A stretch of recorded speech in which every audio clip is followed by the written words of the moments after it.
STP.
Hello everyone and welcome to today's STPL.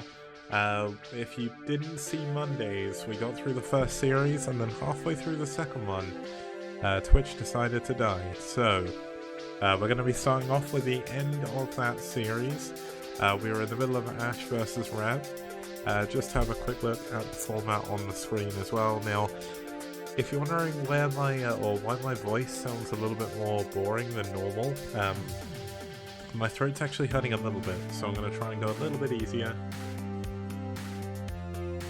And I noticed from watching my cast back from Monday, because I never used to do that because I was worried, like, I didn't want to listen to my own voice, but I was checking everything out, and I noticed that I was basically talking non-stop for like 2 hours. I didn't do any breathing, well, I was breathing obviously, but I didn't do any like drinking or anything. I didn't stop. I was just talking, and it's just like, nah, that's not sustainable, I can't do that. But as you can see, we're going to start with ReV at a 2-0 lead, so aSh are going to have to win the next map. Yeah, didn't do any breathing, I messed that one up. Let's have a look at the lineups. We're going to be heading in to Hades versus Narsil next. In the first part of day one, we watched Sugo beat Dreamer and Medinho beat Hit 'em Up. So we're going to be starting. I actually got a little bit into this game, but we're going to start from the beginning because I didn't save it in the VOD. Just because I was kind of spending most of the time saying is Twitch dead. But essentially, Hades versus Narsil is going to be on Fantasy 2. Then we're going to have Essen versus Hirmu on Core Breach. So let's introduce our first couple of players. Starting us off for aSh, we're going to have Hades. I've not seen him play so far, unless you count the like 5 minutes of the game I saw from before. Unlucky noob seeing it's Mirror Day. Oh yeah. The other matchup is kind of crazy, but we've got a PvP and then a ZVZ in Series 1. But Hades, not too sure. He was doing okay in the game, but I'm not going to spoil anything there. His opponent for ReV is going to be Narsil, our only Portuguese player, if I remember correctly, unless that's completely the wrong flag. Can't quite remember, but we didn't see him win or lose on Monday, so let's find out how that's going to be as we head into our first map of today. It's going to be Fantasy 2. Now, Fantasy 2, it's an interesting map made up of 4 different maps. The top left is Xeno Sky, top right is Nostalgia, bottom right is Ride of the Valkyries, and bottom left is Sin Gamer Go On. And essentially, they edited it slightly, so Sin Gamer Go On, Ride of the Valkyries, Nostalgia, all got a gas at their natural. I mean, that was only Nostalgia that changed for that, I think, but you do have those mineral onlys at each base as well as an island base at 12 and an island base at 6. So let's have a look as we get into the game at Narsil versus Hades.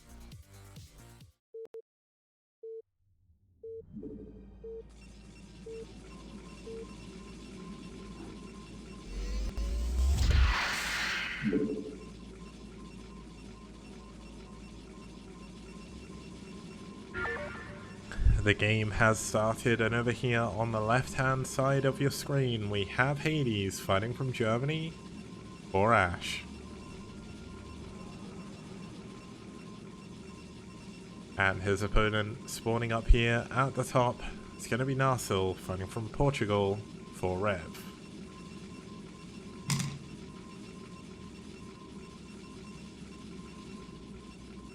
Now when we actually saw this map last week, we saw a PvZ, well sorry, not last week, on Monday, we actually saw a PvZ here, and it deceptively turned into a pretty long game after one of the players decided to go for a 2-gate.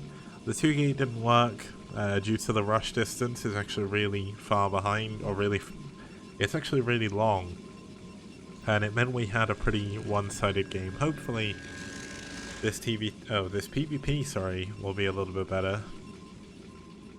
But the good thing is, we are in the first week of the STPL Season 3, so there's lots of chances for our players to play on these maps.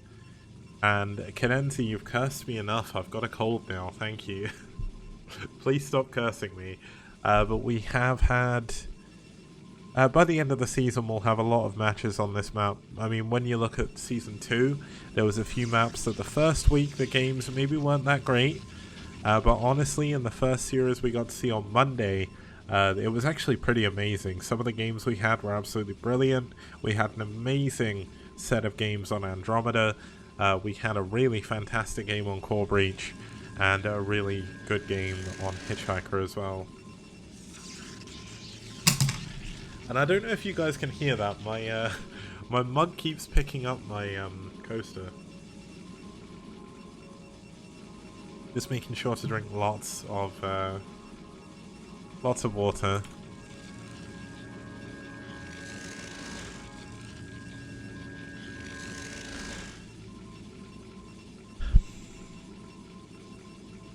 Now I can kind of remember what happened in this game because it was while Twitch was going wrong on Monday, but essentially we have both players starting off with gateway openings. We have 1 gate for Narsil, and we have 2 gate for Hades. Now as I mentioned before, the rush distance on this map is quite big, which does make it a little bit harder to do any early rushes, but we'll have to see how this is actually going to play out. We already have 3 zealots here for Hades, only a single one here for Narsil, so that could actually cause a few problems. Now Narsil is okay for now. Gonna scout the zealots on the way, which is super important, but this is very much a deal of micro versus power. When you have 2 gates, you have a lot of zealots, but dragoons are ranged units, so as long as you can micro them well enough, you will in fact be able to hold on. It's quite difficult to be able to do, but let's see how this is going to go. We've got a Zealot and a Dragoon on the ramp. Zealot's pushing up.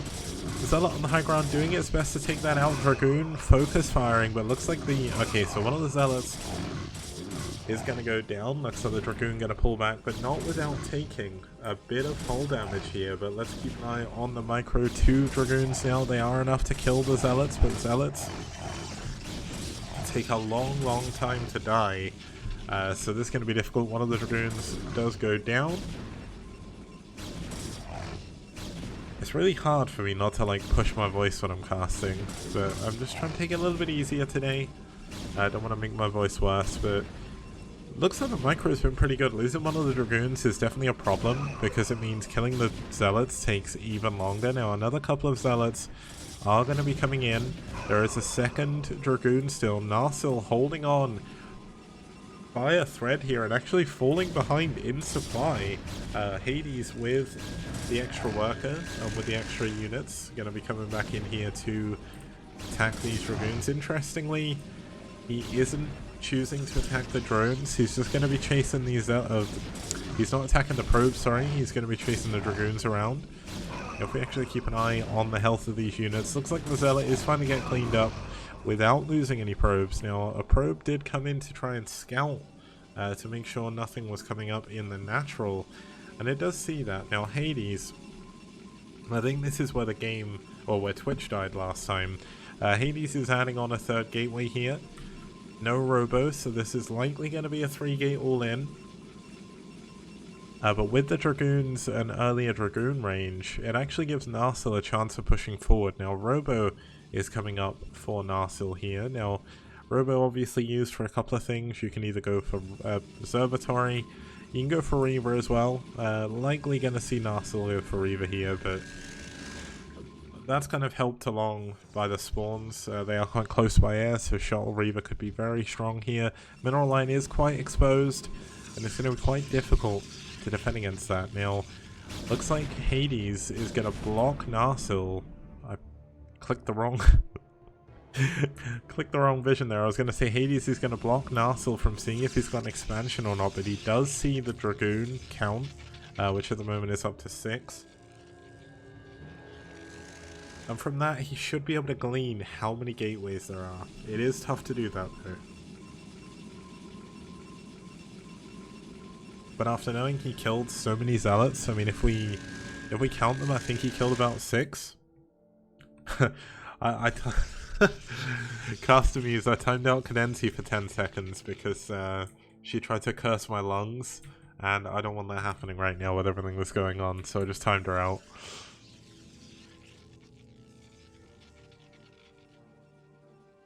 Yeah, she keeps cursing me, but here we go. Looks like we are going to have Hades pushing forward. Narsil with a better concave, of course.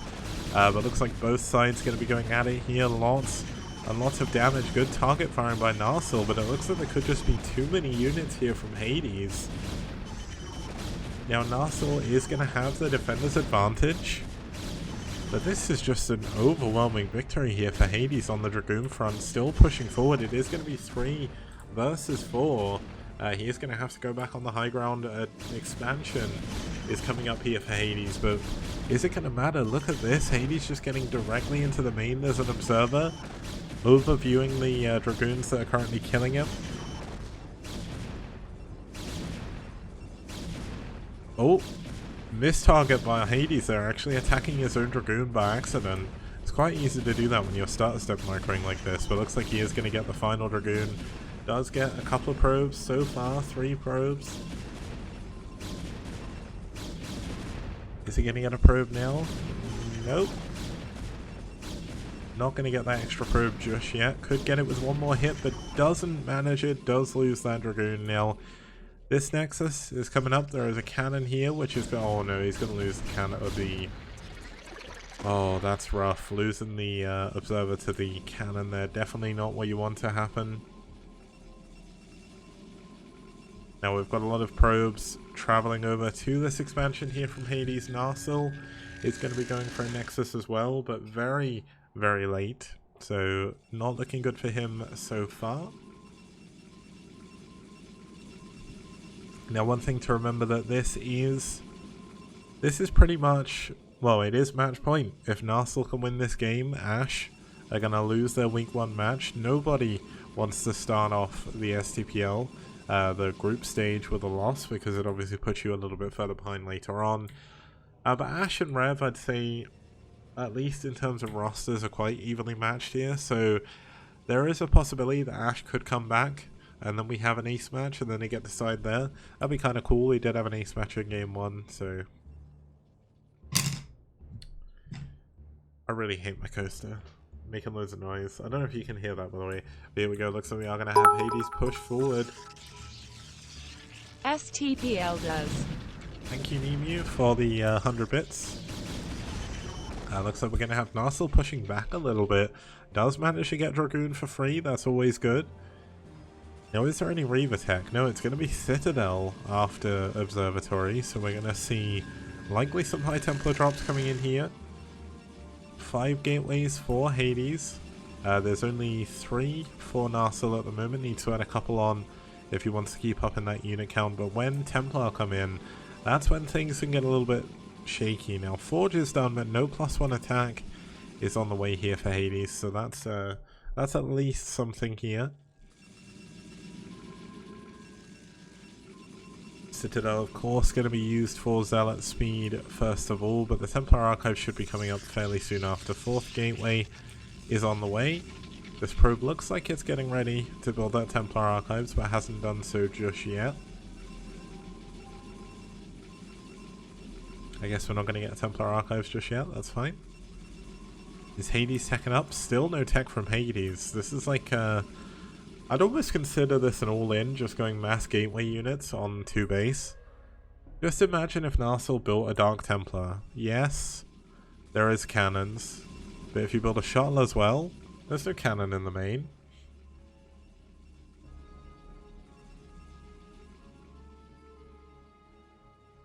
Now looks like Hades is going to try and push forward within his obscene unit count here. Let's zoom out just a little bit. Got to keep an eye on this engagement. Want to make sure the camera is focused on everything. Remove that minimap as well. Looks like Hades... I thought Hades was getting the better end of the deal here, but Narsil is doing a really good job target firing with his Dragoons, hitting the weakened ones first. And it looks like Narsil, despite having less gateways, is actually going to win this engagement. I didn't think that was possible, but Hades definitely putting himself a little bit further behind here. Now, let's quickly go back to normal zoom as we check what Hades actually has back at home. Only 5 Dragoons to his name at the moment.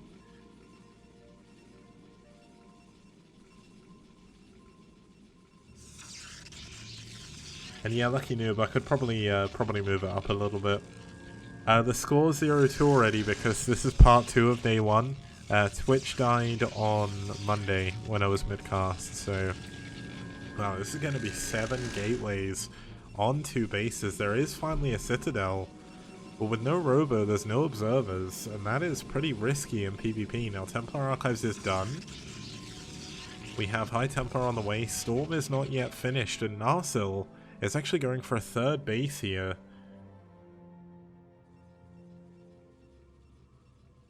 Yeah, lucky noob, I've got like a million backups of absolutely everything. The only thing, if anyone's wondering what I'm talking about, just while there's a bit of lull in the game, when I did all my Season 3 overlay stuff, I've somehow deleted the After Effects file for it. I'm not going to risk it for now, but we'll do it in between the games maybe. Looks like Hades going to push forward. This could be a strong timing. Narsil has just used 400 minerals to get a Nexus. There is currently absolutely no Storm energy on any of these High Templars. I don't even think Storm has been researched, so these Templar are not going to do anything. And it looks like Hades may just have a little bit too much here. That Nexus was definitely a little bit risky to go for with 7 gateways from your opponent. This is just far too many units. The Nexus finishes, it's gonna die. The High Templar have gone down without throwing a Storm out. I don't think Storm is done. No, it isn't. And this is really, really strong timing to go in here from Hades. And I mean, that's the risk of expanding so close to your opponent. There's only a single Dragoon back here. And man, this is very, very rough for our Protoss player for ReV, but this is good for aSh as it means we're going to be going into Game 4 with the score 2-1, and that means we have a chance of making it to an ace match.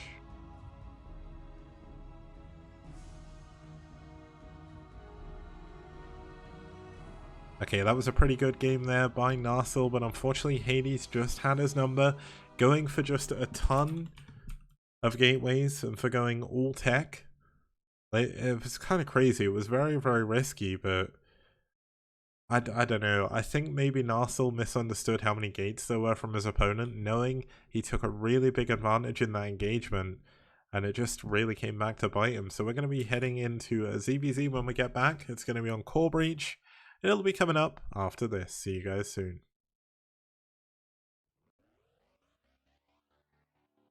This is the wrong button. Outstanding. Rock and roll.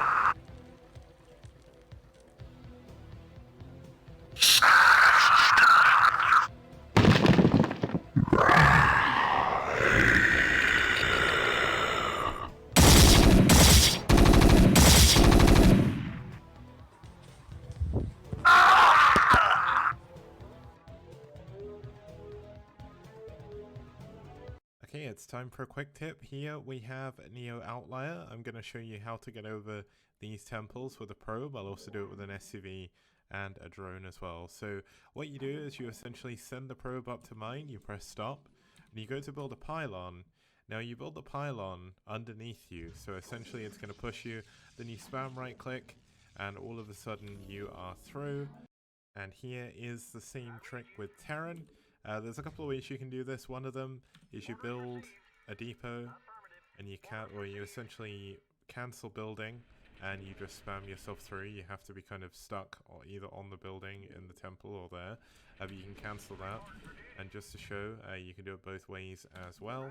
Okay, now there's a way you can do this with just 2 workers, which is the only way Zerg are able to do this. You can also do this with Protoss and Terran as well. So essentially you get both workers lined up here, you mine with 1 worker, you send the second worker to mine just behind it, and you hit stop.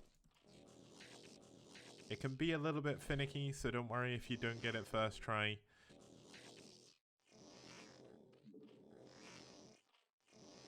We got it. No we didn't. Yes we did. Okay, so that didn't go perfectly. You can do it a lot better than that, but it does take a little bit of practice. So just keep trying, and you will eventually get it. And you'll find it actually has quite a lot of uses in various different maps.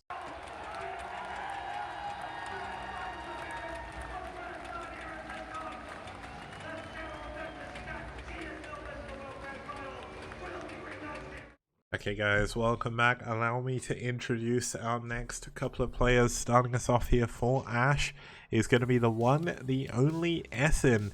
I was thinking of a nickname for aSh. Oh, thank you Ghostvidyu for the sub. Yeah, I was trying to think of a nickname for aSh because he was basically the Neo-Arkanoid specialist. Somehow he went out on Neo-Arkanoid 6 times, did the same thing every single time on what was essentially a semi-island map, which was build a 12 hatch and then go massling all in. And it worked so many times. Oh my goodness. Like, I don't know how he beat so many people. He almost took down Zealot as well from Seoul. He was back on Nice back then, but now he's on aSh, and he's looking to show his stuff.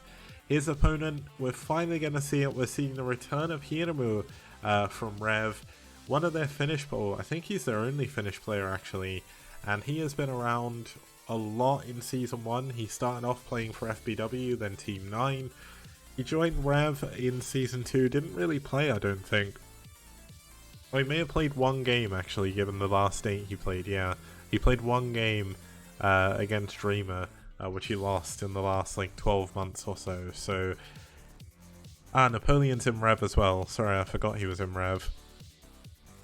But yeah, Hiremu, really cool guy. He's actually he's acting as like the captain for ReV now that Incomplete has stepped down, at least for STPL. So, shout out to him for being super helpful. Let's have a look at the map they're going to be playing on. It is going to be Core Breach. Now that stat is not wrong. We did have a ZVZ on this map on Monday. It ended up being a 24-minute Hive ZVZ. Now, I don't want to give anyone any expectations, but the only way from there is up. Like, how can you go from a 24-minute ZVZ to like a 4-minute ZVZ? It ain't happening. It's going to get better and better. We're going to see Plague, Queens, and everything. But it should be cool. Hopefully, should be a good game, so we'll have to check that out as we get into it. On Core Breach.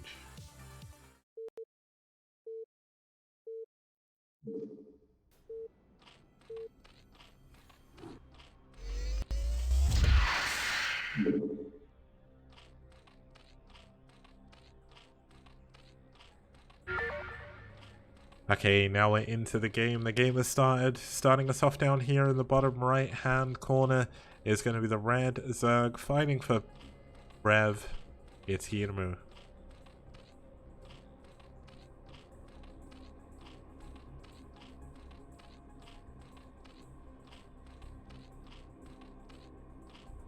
And his opponent, spawning up here in the top right, is the blue Zerg fighting for aSh. It's aSh.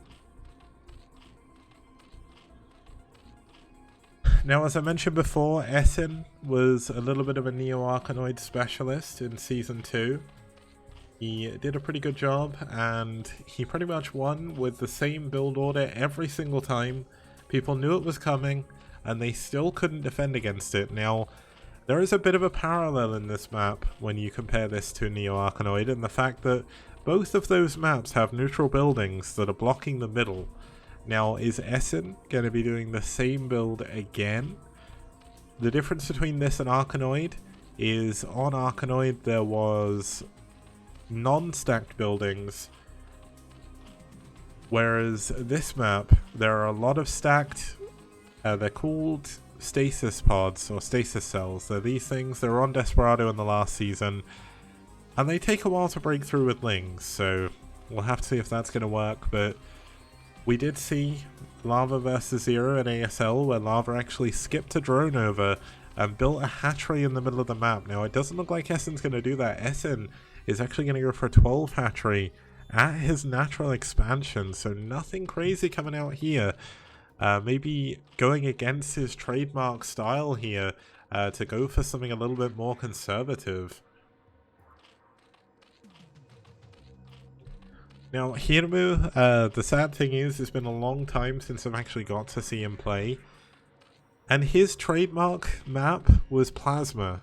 So both of these players kind of had their specialist maps. I mean, in round 1, no, I think it was, Plasma was round 2, I think, in STPL Season 1. And essentially, he went out, I think, every single week on Plasma. Oh, he's forgotten about the, No, it's not a bug. This is, you see this little square? This is a floor trap.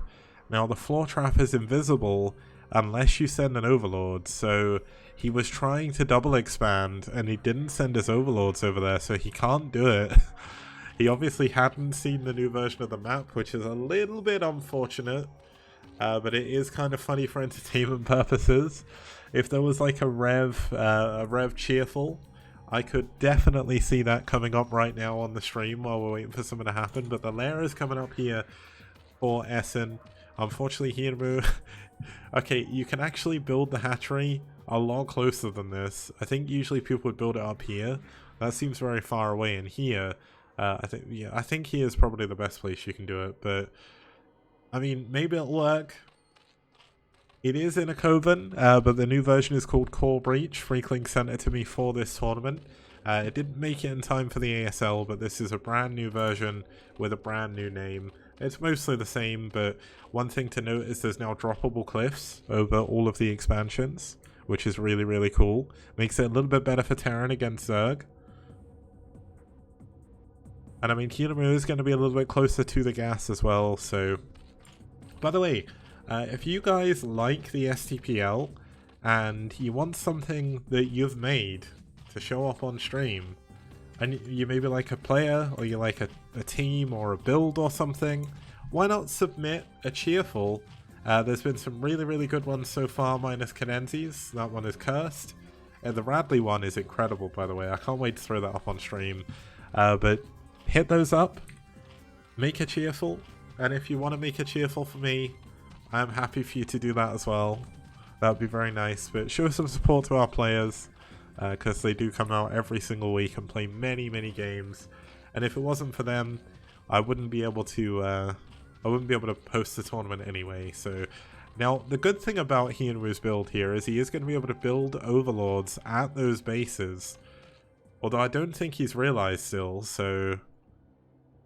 Wait, a creep colony coming up here? This is just going to block his hatchery even more. Is there an evolution chamber? Ah, yeah, there's an evolution chamber. So he's actually going to go for spores. He's finally he's finally seen the floor gun trap, but he's seen it on his opponent's base. Unlucky Hirmu. First game on Core Breach, not a problem. We like you anyway, it's all good. Lucky Noob, you win the self-satisfaction of knowing that everybody loves your cheerful. There isn't a contest or anything. I mean, I could do a contest, but at the moment I'm just trying to encourage more interaction with the teams from the viewers and stuff, so Like, Cheerfuls have been a part of esports for a very, very long time, and they're probably one of my favorite things to see, especially when you're watching the old Pro League VODs. Now, we do have a Spire coming up for both players. The difference is here, obviously, Essen has a better expansion, which Hirmu is going to be very confused about. Okay, he's got spores now, so you can see the floor gun trap. But yeah, he is a little bit far down in supply, but he did use a lot of drones to build spores.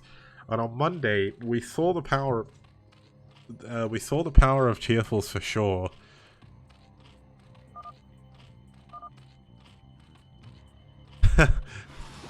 Hirumu's still not sure. The map contest is also running for the STPL as well. That'll be for Season 4. It's going pretty well so far. We've had some cool entries. I'm looking forward to being able to get to play them all and judge them all as well, because I'm going to be judging them with a fine-tooth comb, and so is Freakling as well. And unlike me, Freakling actually understands maps. I just like how cool they look and how the games play. Freakling actually understands all the science behind it. Yeah, he sees the plate now. I don't think he's actually noticed.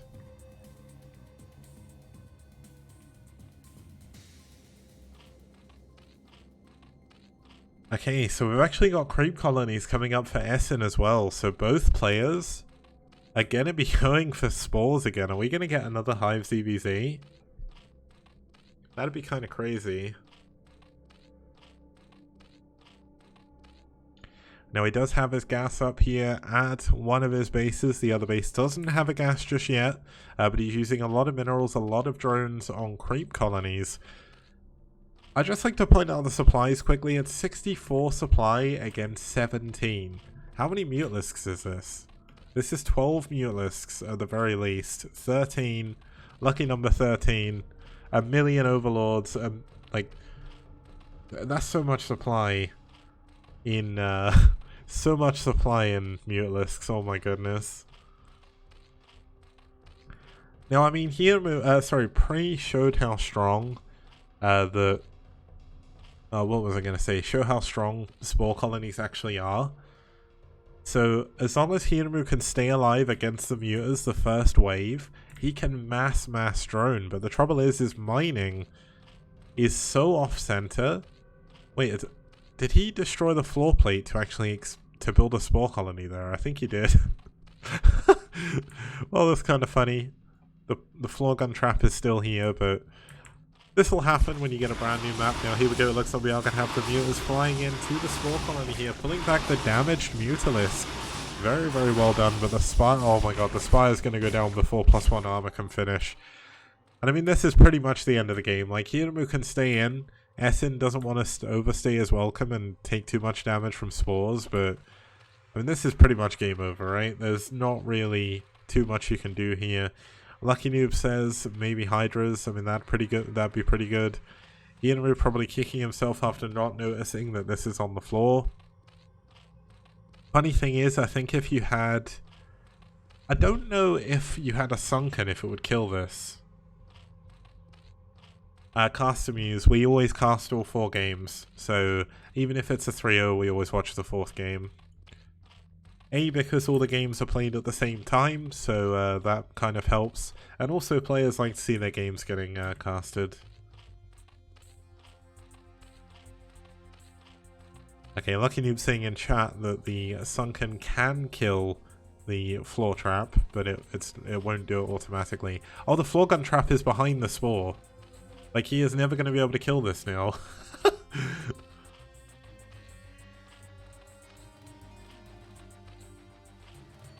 Also, Edgewood, they have seen each other. Hirmu lost his Spire to Mutalisks.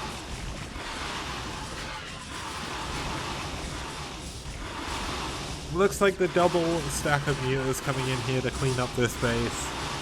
I hope Essen says something about the floor gun trap, because Hirmu has got to be feeling bad about this game right now. Now, is Essen going Hive? No, Essen's not going Hive. He's going to go for an expansion behind this, but I mean, the game's pretty much done. I'm sure Hirmu will watch this. He watches the STPL a lot, so he'll see it. Here, Moo, you got a little bit unlucky. If you'd have actually managed to build the hatcheries on location, you would have been so far ahead in this game, man. A little bit unfortunate, but what can you do?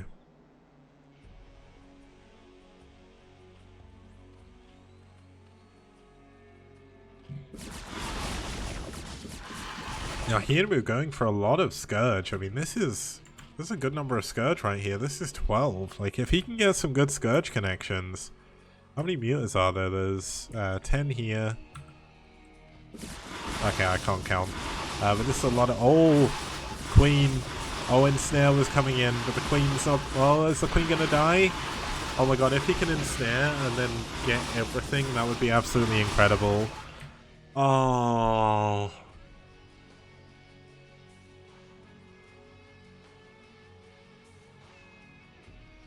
Damn.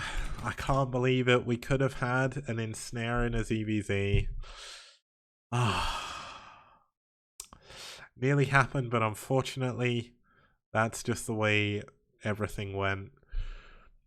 I cannot believe that. We almost had an Ensnare in ZVZ. That would have been so, so good. Well, a little bit unfortunate, but that's the way things go.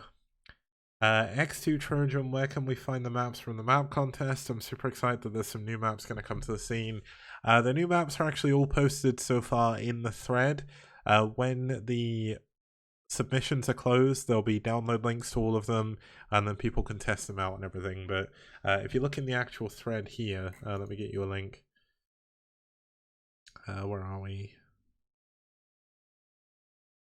Yeah, if you look at the thread here, you can see some of the map images. Some of them look really good so far. Some really beautiful maps as well from Mello. So looking forward to being able to see those. Now, that is going to tie up the Series 2-2.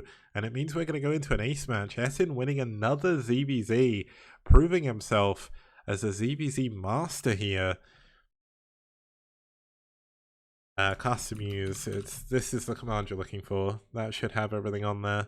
I should do an exclamation mark Patreon command now. Just before we get started with the next break before the ace match, I just want to say a massive thank you to 3 of our sponsors. You can see them below me. We've got Maturino on the right, Esport Fund on the left, and Liquipedia straight in the middle. Looking pretty good. Let's have a look at our next game when we get back after this very short break. See you guys soon.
Hello guys, welcome back. Let's begin the ace match. Starting us off here in the top left hand position, we do have the red Terran player fighting from Canada for ReV.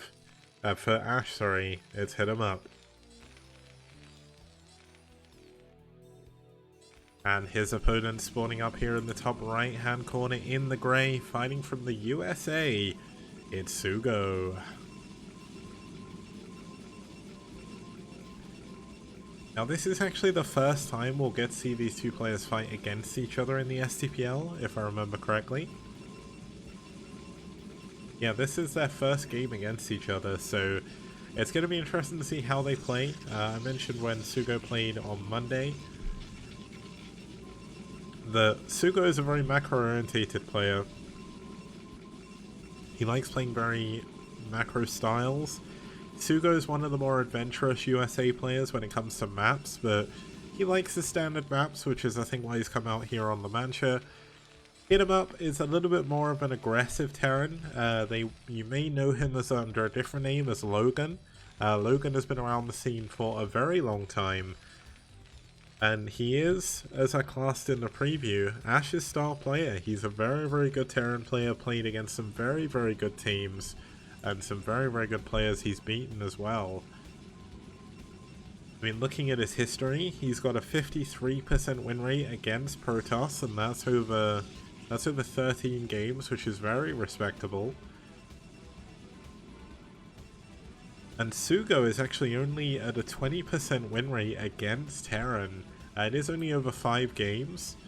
It has gone 1-4 against Terran, so this is a little bit of Sugo's kryptonite here.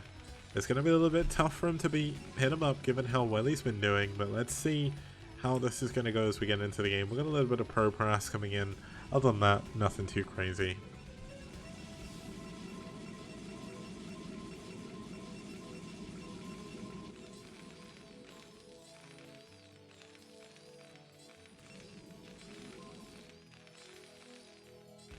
Okay, so the probe's still doing a little bit of harassment here. Hit him up. Hit him up's factory is actually very late here. This was a little bit maybe mistiming on his gas. But this could cause some problems. I mean, it is still going to come up on 17 supply. But it feels like he cut SCVs to do that. Am I just being really weird? No problem. I'm not going to read out that name. That's weird. But yeah, looks like we are going to have Sugo going for one gate. No range. Okay, range just now coming up. Likely going to be a 23 or 28 next coming from Sugo, I would say. I doubt we're going to see anything too cheesy from him. But we'll have to see. Now, Zealot going to be coming in here from Sugo, actually. Going to look to put on a little bit of pressure. Now, this can be a moment where a lot of Terran players will actually just fall apart, like I do on ladder all the time now. It is going to be 2-fact, and it's been scouted already. That was the reason behind the delayed factory, to get that extra gas. But SCVs have been pulled, the 2-gate has been scouted, so likely we're going to see an extra gateway coming up immediately here for Sugo. No, a Robo. He is going to go straight, I believe, into ReV here. ReV is pretty much the ultimate counter to 2-gate. The ReV Scarabs do so much damage to all of your units, and it can definitely cause some problems, so I'll be interested to see the variation of 2-factory that Hit 'em Up is going to go for here. There's multiple variations. One of them is called the Joyo Rush. You wait for 3 tanks and you push for 3 tanks of Marines and rally Vultures. There's the Gundam Rush, which is where you go double. Well, I think you push with like 2 tanks, double Machine Shop upgrades, and Mass Vulture. This, I think you go double Machine Shop mainly for Joyo though, so we'll see how this goes. It's kind of funny, given the fact that we're still calling it the Gundam Rush, when V Gundam played in like 2003. He played a very long time ago. It's not ReV. It's actually going to be Observatory here from Sugo. This is a little bit risky. Knowing that he saw the 2-factory, like this is going to be tough to hold.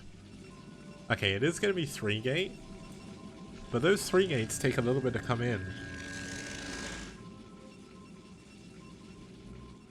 Now, I don't know if you guys noticed, but I did move the overlay up a little bit. Maybe I should make it a little bit smaller, because it does still seem a little bit big, but I definitely think that looks a bit better. And they are definitely still man lots, you just need the right build.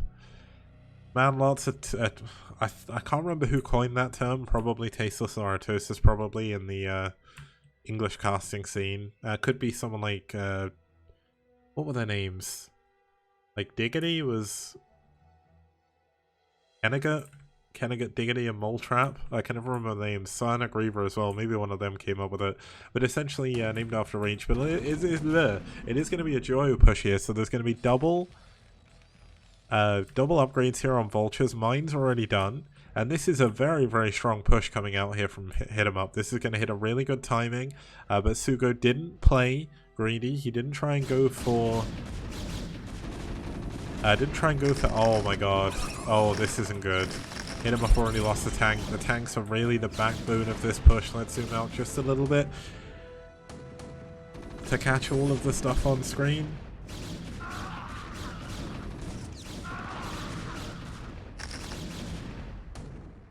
Now these two tanks are going to be doing a lot. The Dragoons, the Micro has been pretty good so far, getting a lot of the... oh, going for Observers first was actually a really, really good choice. Now this is just getting worse and worse here. Hit 'em Up. He lost two of his he lost one of his tanks, sorry. But that's enough to pull his push around. And it is only 2 factory against 3 gateway still. Sugo gonna move into a position to take an expansion behind this. Really, really nice play by him. But this is definitely not good. Sugo's got so many units. Hit 'em Up doesn't have that many. Siege mode, I don't believe was ever actually researched. He didn't really have the gas to do it. Looks like we are going to have 3 vultures coming in here. They are going to block the expansion coming down. Do get that probe, and here we go. Siege mode was done, sorry. Those Dragoons going to be forced back. Hit 'em Up going to stay alive on the high ground for now. Oh, the mine. No, the mine not going to go off here. Unfortunate for Hit 'em Up, of course. The big mine hit is what he needs to really keep going in this game. But it looks like Hit 'em Up is going to try and expand first. Siege mode does give him that staying power to be able to hold on to his expansion. I don't believe there's a shotgun play yet, so we're not going to see any Zealot bombs or anything like that. But Sugo going to expand now as well. Sugo with a supply lead. Definitely looking pretty good.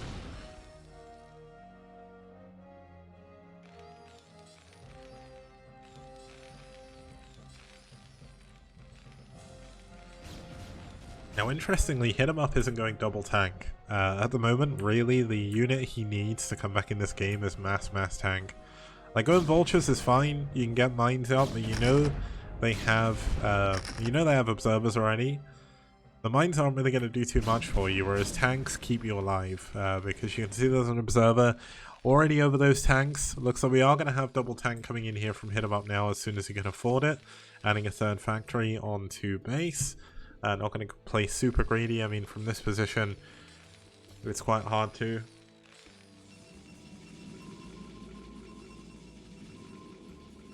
Now, I did mention before, but Sugo is a very good macro player. So, Sugo, one of the more macro-orientated Protosses from the US of A. I mean, there's not really too many Protosses left in USA. Michael, I don't think plays anymore. Dragon is of course Canadian. TT1 is Canadian. You've got Kingdom, I think, is from the USA. I believe he is one of the only other ones. Models. Oh, G5 as well. I keep forgetting G5's active. Oh, Michael was Zerg as well. Yeah, sorry, my bad. I'm thinking of Michael BG, who's always streaming as Protoss. Different Michael. Michael was the cheese king, so... Okay, going for double factory. It's going to be a 5-fact push here from Hit 'em Up. So Hit 'em Up looking to be incredibly aggressive in this game, just doing his best to scout around for any hidden bases. Pretty good. Oh, Future as well. And yeah, you got Future, Sugo, and G5 and Kingdom. They're all shoring up the NA scene of Protosses. And here's where it turns out Kingdom's from Canada.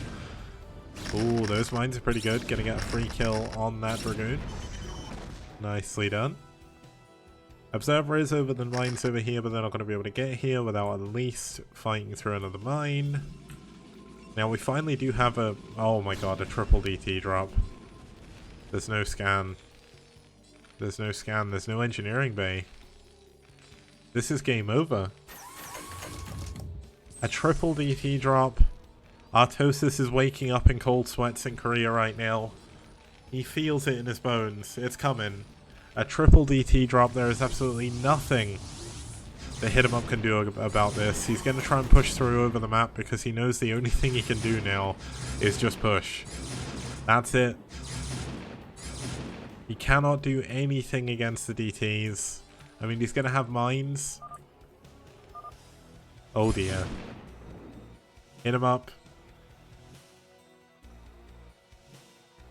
Hit 'em Up is not happy with that game.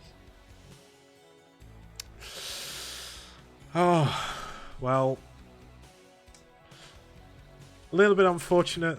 You know what? We all get a little bit frustrated, and especially when you lose like that. And the way he lost to Medinho as well. Remember that he played those two games directly into each other. This game actually led to Hit 'em Up deciding to hang up the game for a little bit. He has retired for the time being. He's going to stay on as aSh's captain, but he's going to stop putting himself into play for the moment. He's kind of hit the stage I did a couple of months ago where I just couldn't play the game without being like ridiculously angry. But that is going to give Sugo and ReV the win, which is good for them. Good for them to start off with a really, really good win as well. The 3 games they won were looking really strong. The 2 games they lost were a little bit weaker, but still they were kind of cool. And Cast of Muse, I was making a joke. Artosis didn't actually wake up, but I imagine if he could feel DTs landing in Terran bases, he probably would do. Okay, so that is a win for Clan Revolution, as I did mention. Nicely done. I'm going to go for a little bit of a longer break here so I can get the next series ready. When we get back, we're going to be having Soul versus Bull. See you guys.